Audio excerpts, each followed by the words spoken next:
Okay, good talk, everyone, and welcome to Motzei Shabbos, shmooze together of Sichos Haran and Sipurey Baal Shem Tov. And this week's parsha, astonishing, in a sense.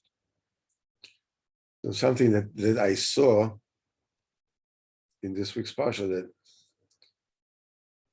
I never noticed before, because I saw certain Likutei Halachos, a short snippet of Likutei Halachos that illuminated something for me. I don't know if you guys ever thought about it, but when Esav comes to Yitzchak, and Yitzchak tells him, I already gave the brachas to your brother. Your brother came and took, and took your brachas. So Esav cries out. He says, is it for naught that his name is Yaakov? V'yakveini ze pa'amayim. He's outsmarted me twice. As Becharosi lakach, he took my, elderly right, the firstborn right, and now he took my bracha. So everybody says, that Yitzchak was worried. Maybe he gave the bracha to somebody who wasn't worthy of the bracha. So when Esav was upset, so Yitzchak asked him, Rashi says it on the spot. He said, yes, what did he do to you? He says, he took my bechara. So Yitzchak said, no, well, of course he took the bechara, so the bracha comes to him. But nevertheless, there's something hidden there. Esav is saying, Vayakveini ze pa'amayim. He outsmarted me twice. He took my bechora. If you're talking about the bracha, can you understand? There's a Rivka and Yitzchak went through a whole rigmarole of ishtadlus to get the bracha to Yaakov. But the bechora, what does Esav mean that Yaakov took the bechora from him? How can anybody take the bechora from anybody? You sold it. You willingly sold it. So now Esav was far from being a simpleton. In fact, he was more brilliant than Yaakov. So what is actually saying that? That brings to another question of, you see, when he came to the bracha, Rivka and Yaakov went through a great deal of arranging, taking the kids, the goat kids, and cooking and preparing and taking the skins and putting on his, the whole thing was a lot of ishtadlos. But for taking the bechora, it seems like it was during the Shiva of Avram Avinu, and as it happened, quote unquote, Yaakov happened to be cooking a lentil, stew, and as it happens, Esav happened to have been doing some dreadful thing that day. There's a machlokes amongst the Chachamim, how many terrible averis he did that day. Some say 2, some say 3, some say 5. Killed somebody, and took a woman that was betrothed to another. It's the whole. And he takes his verse, and he was extremely tired. He says, "I for nafshila orkim." all these things come together to ostensibly create the perfect storm. The what? That Esav says to Yaakov Avinu, Haliteni mina doma domazen. Force feed me from this red concoction that you have here.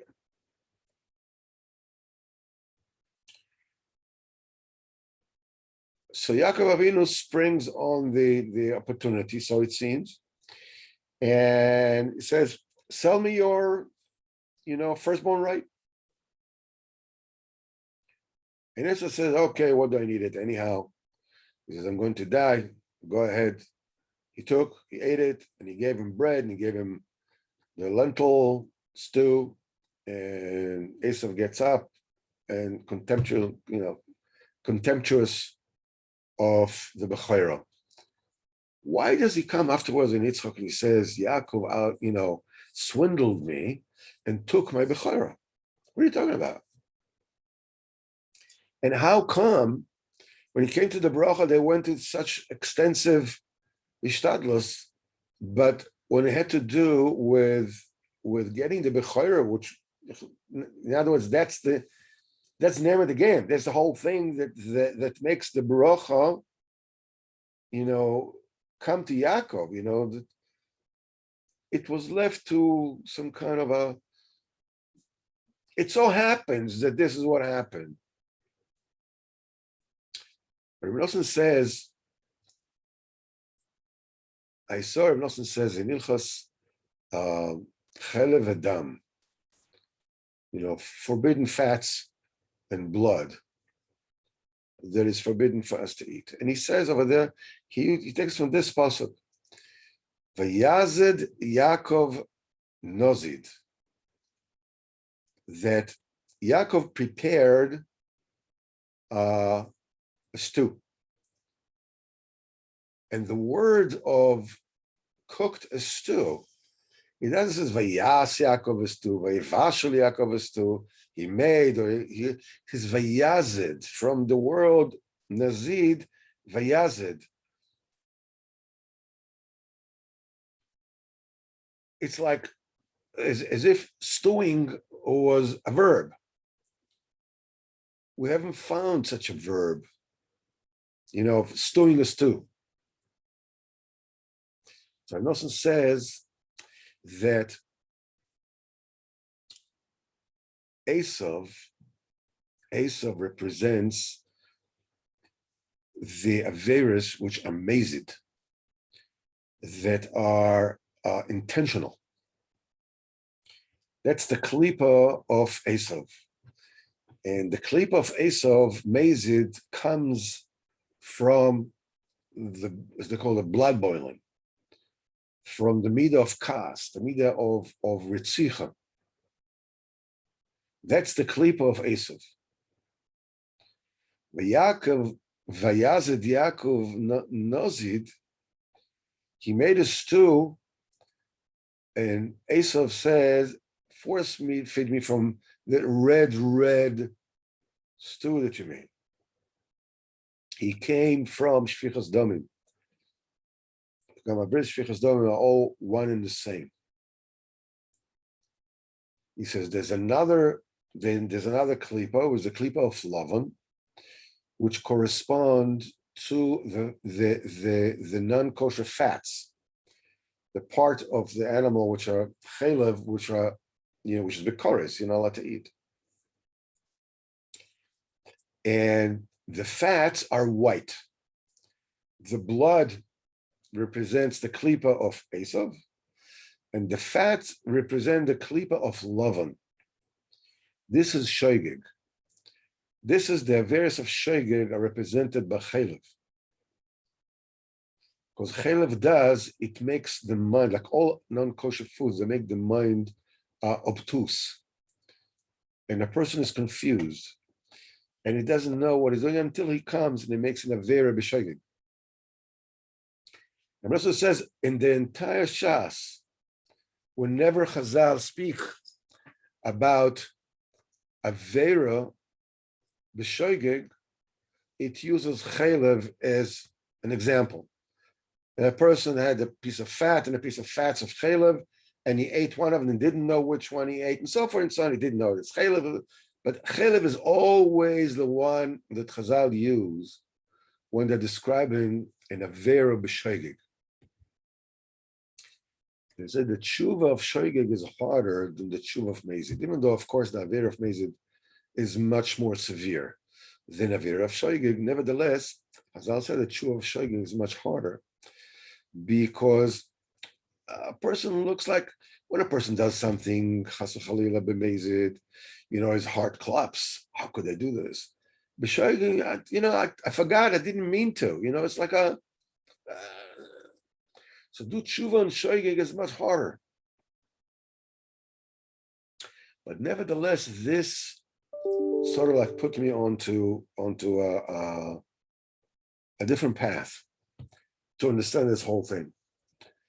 In Torah Ches Likuta Maharan Chelek Beis, Rabbeinu says that in order to affect, the whole process of giving proper admonishment, proper toichachah.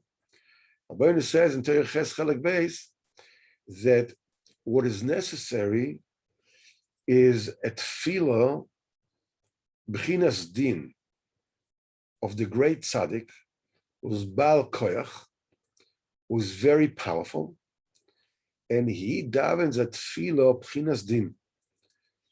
He davened the kind of tefillah which is rachamim, but he davened a tefillah b'chinas din. We first found that concept by Pinchas. Pinchas ben Elazar said they follow in koinai, and melamed shasa plisim, he davened that tefillah b'chinas din. What does that achieve? He says any tefillah that is b'chinas din, it could be that a person comes to Kodesh Baruch Hu and says, "Hey, I don't understand. Why am I not getting what I'm asking for? This is messed up. I don't understand." This is tefillah b'chinas din. If a person comes to daven and his mind is somewhere else, this is a tefillah b'chinas din. And those tefillahs are the feeding ground of the Sitra Achra. Any tefillah, because it has b'chinas din, any tefillah which is b'chinas din, Sitra Achra comes and snaps it up. That's his domain. This is what he gets his chaz from. So he says, but when the tzaddik that has a great strength davens tefillah b'chinas din, he says he can swallow it, but he cannot get it down. He says that tefillah gets stuck in the throat of Sitra Achra. And what it does,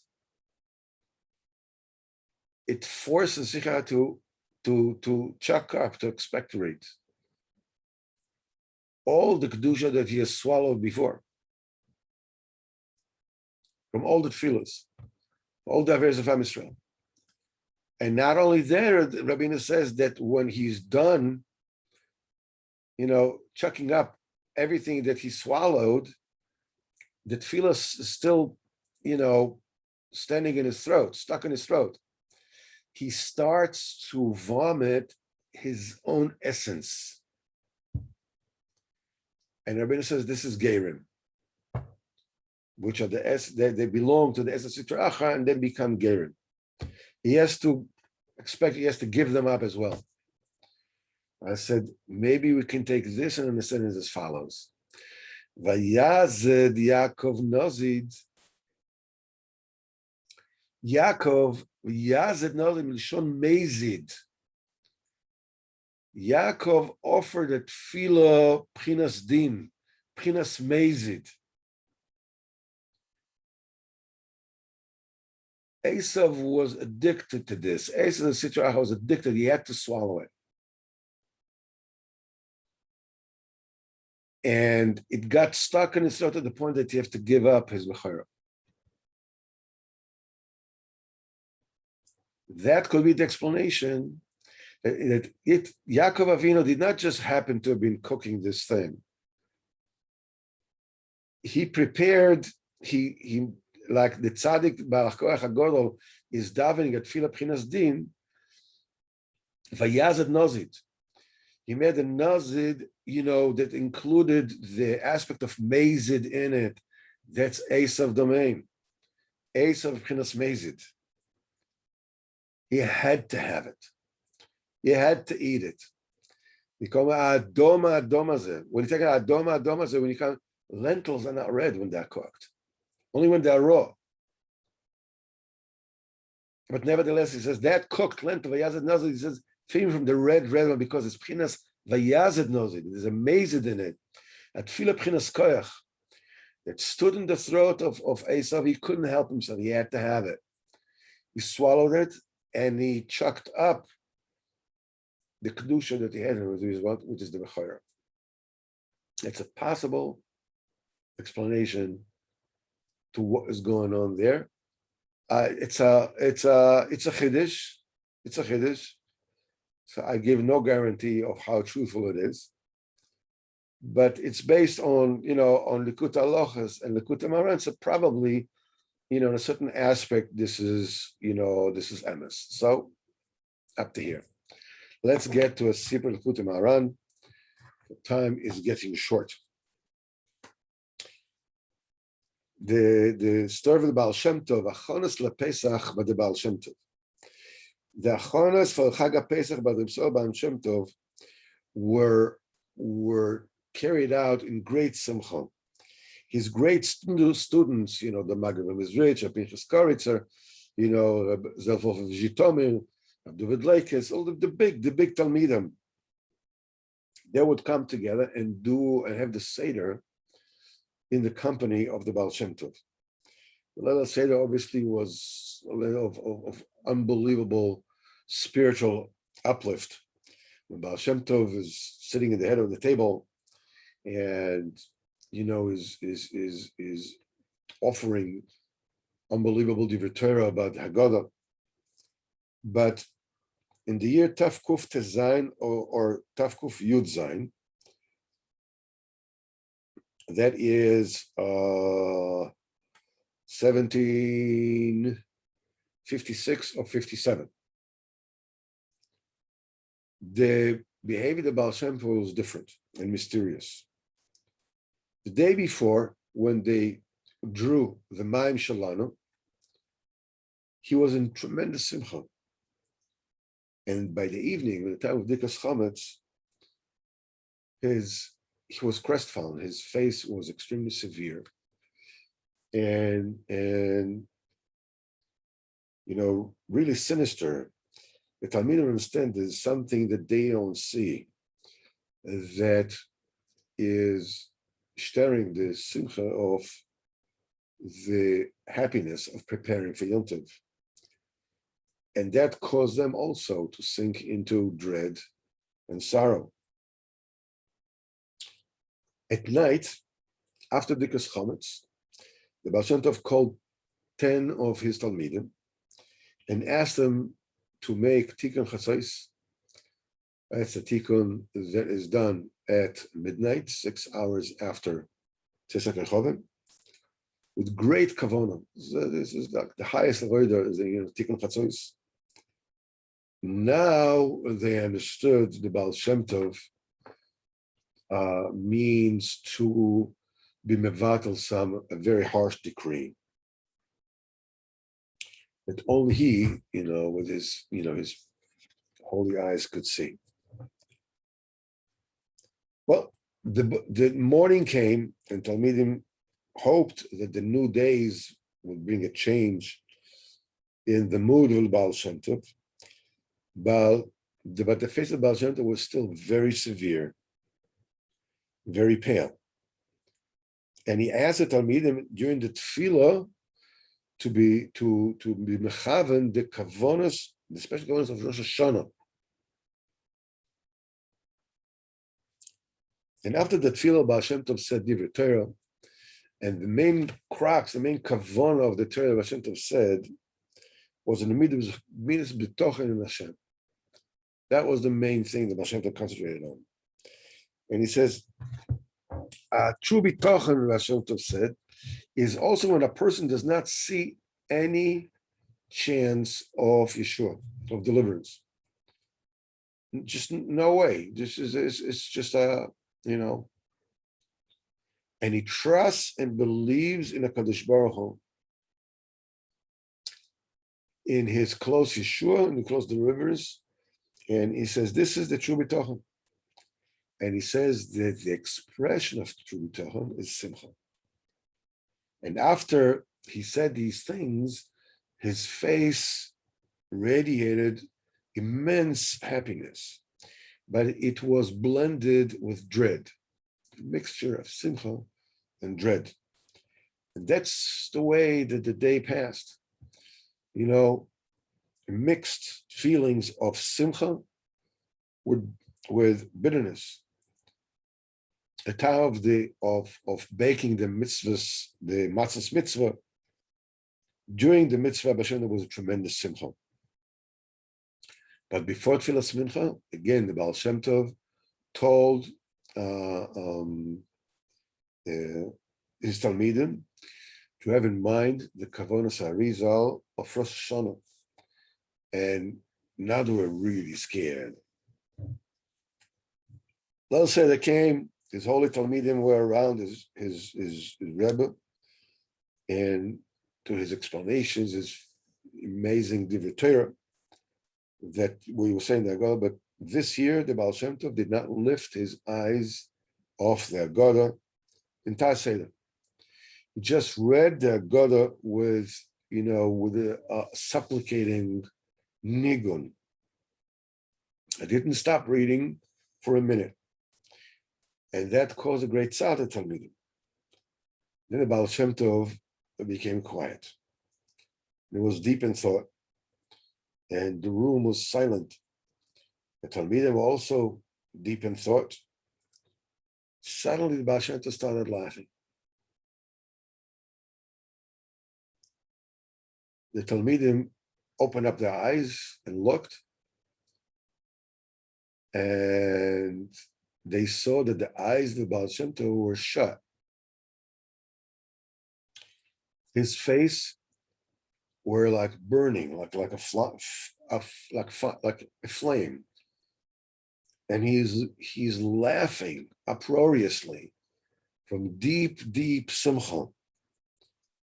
Short while later, the Baal Shem Tov opened his eyes and says, Mazel Tov, Bo Shmo HaGodol, blessed he is the great name of Kodesh Baruch Hu, that chooses the Torah Moshe Avdoi, Israel Amoy, that also his Amoy, his people, the simple people, Knesset Israel, they affect more than Israel like Baal Shem Tov. That's what the Baal Shem Tov said. Well, obviously, a great rejoicing flooded his Talmidim. They wanted to know what is he talking about, and each one of them, was inspired that the Rebbe will please let them know what he saw, what his holy eyes had seen. So the Baal Shem Tov said as follows: in Erev Chag HaPesach this year, a very, very severe decree, Lo Aleinu, was decreed on one of the local Jewish villages. The Goyim around that place that had harbored great hatred to the Jews have decided to ambush the Jews dafka on that name. And Hashem Yirachem, you understand what they wanted to do. And when I saw this, says the Baal Shem Tov, I tried to awaken Rachamim in the Shemayim. And I also asked for your help in tefillos and kavonas. But everything that I did and everything that you did not work. That's why I had to arm myself with the midah of bitachon, and I threw my trust totally on the Kodesh Baruch Hu. When I saw You know how immense, how severe was that judgment. I didn't see any chance that it's going to be, canceled out. But as I said, the midah of bitochon requires emunah in any state. So this evening, when we sat, to make the seder, I just couldn't relax. I just couldn't. It says the time of the Gzera was coming closer and closer, and I couldn't see any way out. And it says, but suddenly things are totally flipped over. He said that village sat by a table a couple that had no children, and that man who was part of our Hasidim, our people, is he's a Benoni when in learning Torah. He's okay, a little bit, but he's very optimistic, and has Masim Tevin. And he was sitting together with his wife, and he was reading the Haggadah, and he told her about the trials and tribulations that the Eden had in Mitzrayim, what the Midrashim said. And when he said about the decree of Kol ben Yelod Hayarot Shlichu, every single male boy that will be born, throw him into the Nile, the woman started crying bitterly. Since if HaKadosh Baruch Hu would have given me a son, she said, I would treat him differently. I wouldn't let anybody touch him. I would not treat him the way HaKadosh Baruch Hu is treating us.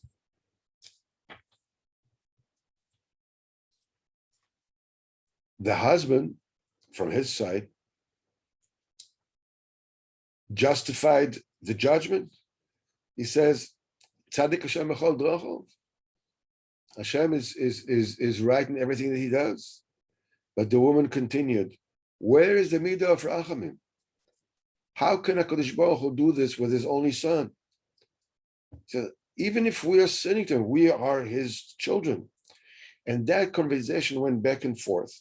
The husband justifies the HaKadosh Baruch Hu, and the wife argues that HaKadosh Baruch Hu has to have more mercy on Am Yisrael. And after the fourth cup, the husband ran out of excuses. That's it. He didn't know what to say. And he said to her, you're right. HaKadosh Baruch Hu has to have more rachmanis on Am Yisrael.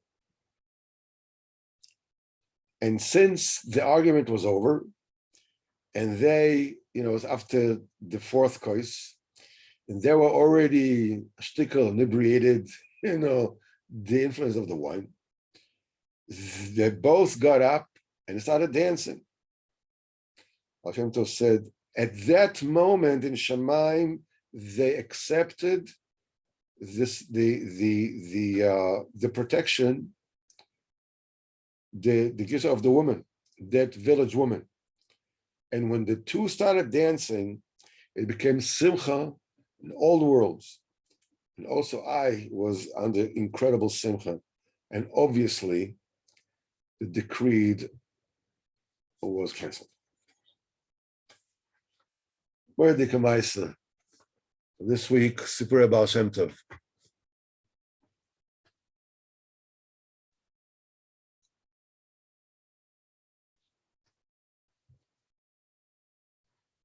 There's a very curious Sichos Haran this week.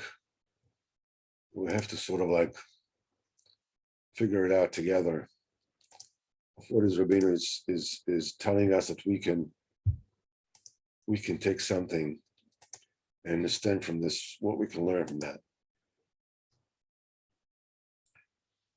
Sicha 94. He says you should know that when there's peace in town, it's because there is no bardas There's nobody in town who has real seichel. Kim en das avdala minayin. If you don't have das, if you don't have seichel, you cannot make avdala. Everybody is one piece. There's no separation. Aval ksheyesh yesh baal das ba'ir. When there is a person that has true das ba'ir, then there's avdala. There's das. There's avdala. In other words, there are certain people that follow the one who has the das, and certain people who dispute him. Now, this seems to be so counterintuitive in a sense that you would say, if there is a true Badas in town, then, then there should be peace. And Rabbeinu says the opposite. And at different places, Rabbeinu says that all the disputes, they originate from the fact that there is no sense, there is no das.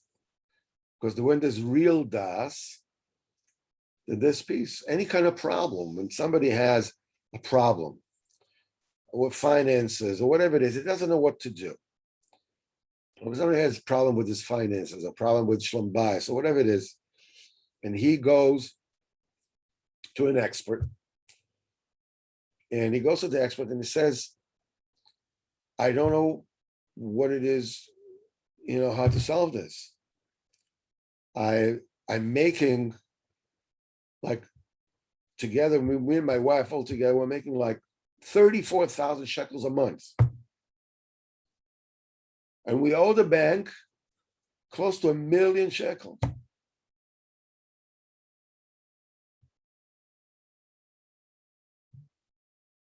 Where did this come from?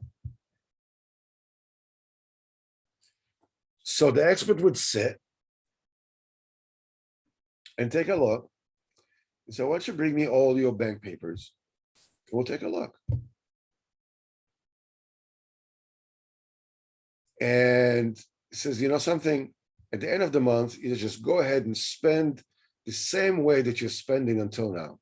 Don't change anything, but collect all the receipts. And just bring them, just put them in a bag and bring them, a plastic bag. Don't even go through them. Don't look what's written there. Just every single penny that you spend, take a receipt, put it in the bag. And Lord, by the way, the case that I'm telling you now is a real case. It actually happened. It's not just a dugma be'alma. It's not just a. And when they checked the expenses at the end of the month, everything was added up. It turns out that particular family has an income of 34,000 shekels a month for years, and has been spending consistently about 40,000 shekels a month for years or more. When you're making 34,000 shekels a month, I mean, what's the big deal? What, to an ice cream or flowers for Shabbos or what? You're not even looking at anything. This is, what do you need? Okay, let's just take a credit card and that's it. And when you're buying things with a credit card, it doesn't hurt. That's why they said anybody who has financial problems should buy everything in cash. Because when you give the store owner $100 bill, it hurts because that bill ain't never coming back. But when you pay with a credit card or debit card, you don't even know what it costs you. How much did you just spend in the grocery? 30, 40, I'm not sure. If you spend cash, you know exactly to the penny what you spent. Turns out that these people, for years, have been spending more money than they were making. And of course, when there's a simcha, there's this, they flying here, they come there, whatever it is. They ended up owing the bank $1 million. The mystery is over. In other words, the seichel, they had to go to a Baal Seichel. Baal Seichel is mamtik the dinim. Same thing, with Shlom Bayis problems, whatever it is. You go to a Baal Seichel, mamtik the din. Here Rabbeinu tells us the opposite. What gives? You can possibly say that this is the words from the Gemara. That is why when the Gemara says, that's the thing, the Zohar says it, he says, a Rav, that the people in his town love him, it's because he doesn't admonish them the milth of the Shmaya. He's getting along with everyone. Everybody loves him. If he would have admonished them, the milth of the Shmaya, some people would accept it. And some people would come up and says, I understand these Rabbanim, why do they have to stick their nose into everybody else's business? Why don't they mind their own business? There's machlekes. In other words, Rabbeinu is pointing out to a state where everybody is basically running, the Yiddishkeit is running on a groove.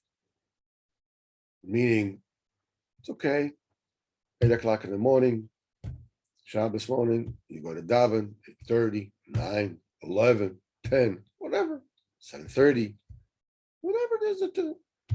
Everybody goes, everybody does whatever they do. There's no problem. The only thing is that the Yiddishkeit is, as they said, that it covers that kind of oil smooth surface, covers a multitude of sins. Forget about the fact that people are not advancing. Forget about the fact that people are not getting better.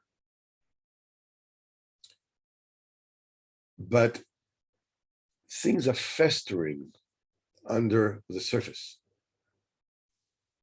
The Zohar Kodesh says,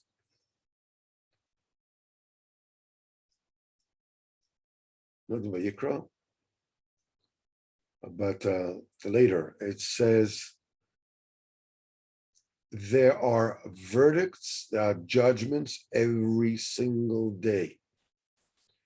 And that judgments, law on a person at all times. A person goes out of that, is sitting in his home, that judgment's on him. He goes out of his door, that judgment's on him.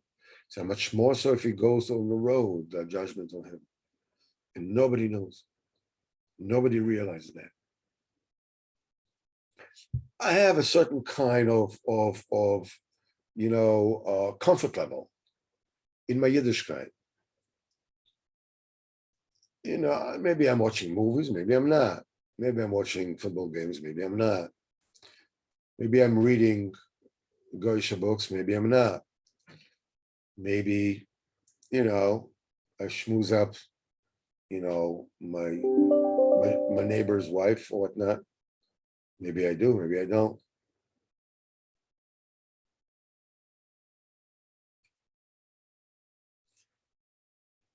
These things that are unattended, that there is nobody to point out, are causing a great deal of judgments. On the surface, everything looks fine. But because there isn't anybody with a real das, a chacham amiti, to call them, why don't you look at what you're spending and what it is, what your income is, and reconcile your books? No business can ever run without reconciling their books. without account. How much do you spend? How much do you make? What's going on? You're basically, in Hebrew, they call it sheket tasiyati.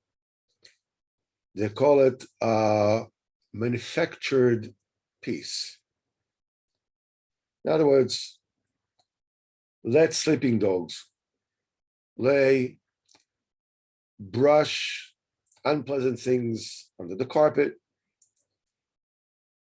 You know, whatever it is, don't look at this, don't look at that. The minute there's a chocham amiti that comes, it spoils the show. Things don't look as harmonious as they were before. Some people realize we really have to change our ways. We really have to move it. You know, we can't just, this is messed up. And some people says, what do you want? I don't know what you want from life. If, bad things happen, okay, what can you do? Sometimes bad things happen to good people, No das. No das, okay. Everybody's in peace. Everybody is basically living their lives blind as bats.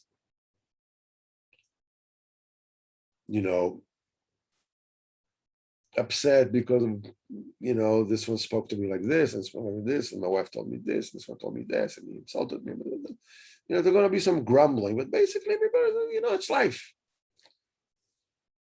Unless there's a chocham amiti that tells them, look at you. Look at you. This is the monthly Torah of base that in Mitzvah Hashem I'm going to be learning at 9:15 or whatever it is in Hebrew. Also on Zoom, there's a link on WhatsApp for those who are interested in that. It's going to be about Torah of base that we are learning basically on Wednesdays. But it's a different istaklos, and the live share is also a different kind of dynamics. By the way, the share that we had in the Breslov Shul, which I not just promised, but basically prodded everybody to come, lo and behold, I forgot to put up the link.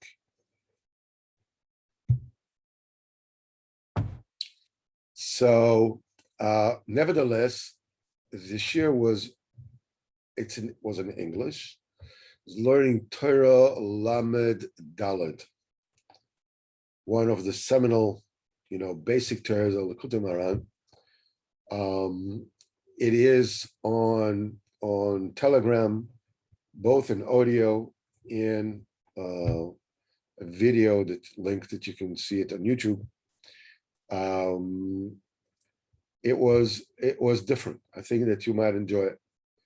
So everybody's welcome, to take a glimpse and see what's going on there. So Bezrat Hashem, we're starting a new week. To remind again, Monday night, Sipurey Baal Shem. Wednesday night is Likutei Moharan Terech Beis. Thursday night, if anybody's interested, it'll be again in English. It'll be learning in the shul. Now, we are sort of like starting at 8:00. Shabbos, whatever, 8:00. In the shul, everybody takes, the starting time as what they call on the boxes of products, serving suggestion. We're saying 8:00, so 8:00 means maybe 8:15, maybe 8:20, whatever it is. In the shul, it's even more pronounced. So when we say 8:00 on Thursday, realistically, we're talking about 8:30 at the earliest. But that's what it is. If you can make it, you make it. If you can't, you can't. That's fine. It'll be okay. I want to wish everybody a tremendous week. We went into amazing stretch of Parshas. Yaakov Avinu is the one who is in the middle of all the action, going through trials and tribulations that are beyond anything.